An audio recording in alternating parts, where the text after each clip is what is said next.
Hey folks, Colin here. I just want to talk about the Michael Brown verdict.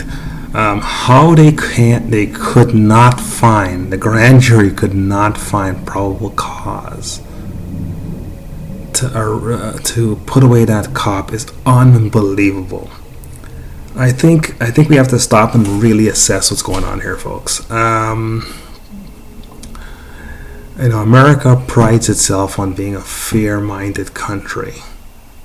And it's moral, it's this, it's that. It's a highly debatable issue at this point, folks. There's something is amiss here. I think we have to look at it and we have to conclude there's a conspiracy going on here, folks. If you look at how this case was built up, they deliberated for several days. The governor declared a state of emergency beforehand. The police, as we know, were armed to the T, and they probably got more weapons over the last few weeks. Probably they'll never admit that, but it's probably what happened. So I think what we have to look at and see is, I think they knew that this was coming down the pike weeks ago. And if you look at what happened tonight, it was a great, in my opinion, a PR spin. They discredited all the witnesses. There were numerous leaks prior to the verdict being reached. All discredited Michael Brown. So there's something going on here, folks. This is not happening by accident. This is a plan. Somebody planned this, folks. And I think for people, especially black people, we've got to wake up and understand that there are conspiracies in the world. A lot of people say, oh, there's no conspiracies, these things don't happen. Step out of your cave a little. You got to step out of your cave a little bit more often than you're normally accustomed to. Because things don't happen by chance. They generally don't happen by accident. There's something going on here, folks. We've got to clue in. I think number one, as I said before, there's a conspiracy going on. A lot of times it's against us, black males. And I think mothers and fathers have to have conversations with their sons so that to tell them what to expect, so that when they go out into the world, a world that doesn't value them, and a world that in which a cop can kill them and get off with it, with or without witnesses being present. It's irrelevant. I myself have had situations where if they weren't handled appropriately, could have easily turned into a Michael Brown situation. And I remember my mom sitting me down and filling me in and saying, look, this is what you got to do to survive. And I think people need to have that conversation with their sons. We just have to have it. I don't think we're having it enough. Because if you run around thinking that it's a fair, just world, when it relates to us, it's not. So we got to cut being naive and get on with it and get real. And we've also got to be more proactive than reactive. We generally tend to be an emotional people. That's not healthy in the long run. I have always thought that emotions are nothing more than the form of temporary insanity. So we've got to be serious about it. We got to understand that. Look at tonight. I was watching CNN. They cut away from their so-called experts to show the police car being attacked. Folks, I'm convinced they want that nonsense so that they could test out all those weapons that they've bought. We've got to understand that. They want us to act up. They want us to for lack of a better word, to be wilding out so they can attack us and say, see, that's how they are. That's how they are. So give them an opportunity to jail us, put us away, and shoot us or kill us. Because at the end of the day, another black male's dead. So what?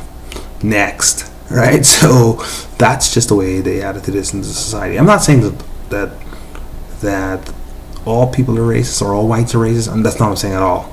I am saying that there's an element within the society that is definitely racist, and this is not just my opinion, but the American justice system has essentially set this. If you look at things like drug offenses, blacks and whites arrested for the same crime, blacks are doing a longer time. If this is happening throughout the country, there's a pattern here. Anything you see more than once in several different places is a pattern. It's that simple. And so we've got to understand that. And even with a black president and an outgoing black attorney general. These things are still going on. So America has made progress in the past, but there's still lots of room for growth here, folks.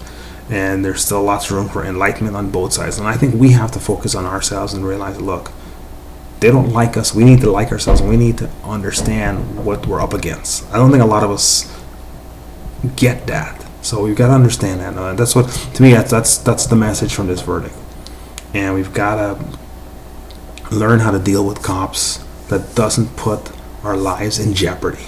And I think a lot of us, and that, that a lot of us don't understand that. And that a big part of that is being calm. And like I said, they want us to be was wilding out so they can arrest us. Right now, you have to remember, this is a country where prisons are being set up for profit. So guess what? What do you need in that environment? You need prisoners. What do you need? You need crime. so we got to understand all these things that are going on here. There's a plan to lock people up again, especially if they look like me, right? So there's something going on here. So we have to be aware of this, and we've got to find ways so we don't put ourselves in harm's way, because a lot of people, this society doesn't mind locking us up and throwing away the key. It doesn't mind killing us. I mean, people thought Trayvon Martin was bad. This is worse. I mean, to me, this situation is blatant. He shot an unarmed guy. I mean, how a cop can claim that a guy who is unarmed, even if he's coming at him, and he's the one with the gun, he's threatened by that. That's just ridiculous. That makes no sense. That makes no sense. So something is fundamentally wrong in the system, not just in Ferguson. Ferguson is a symptom of what's going on in several parts of the country, right? So that's what people have to understand. That there's training that needs to be done, and guess what? On both sides, cops as well as the black community, so that more of us can be alive, can have situations with the cops, dealings with the cops that don't end up in our sons going to the morgue. So we've got to work on that as a community. So that's just my 2 cents worth. I think this is unbelievable. It's atrocious. For Americans, it should be embarrassing.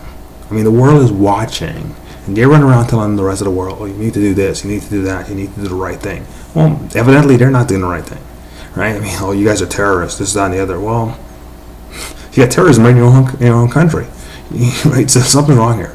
So they've got to look at it, and I don't know what Obama should. I think he should do. To me, he needs to show a little more, quite frankly, balls. He's allowed himself too much to be neutered by, the Republicans and Fox News and these types. But if he wants to have some sort of legacy, this is his time to shine. Step up, because he's stepping aside. So why shouldn't he step up? It's the least he could do. Anyway, we'll see how this plays out. We've already seen how it plays out. It hasn't played out very well. Hopefully, it doesn't escalate into violence where the people end up burning their community and people get killed. I understand their anger. Believe me, I understand their anger. But I don't think by setting yourself up for more problems is a solution. And that's what you're doing when you riot and you misbehave. You set yourself up to be, in that sense, to be taken advantage of. And this is what we have to look at. So that's just my 2 cents worth, and we'll see how it goes. Take care.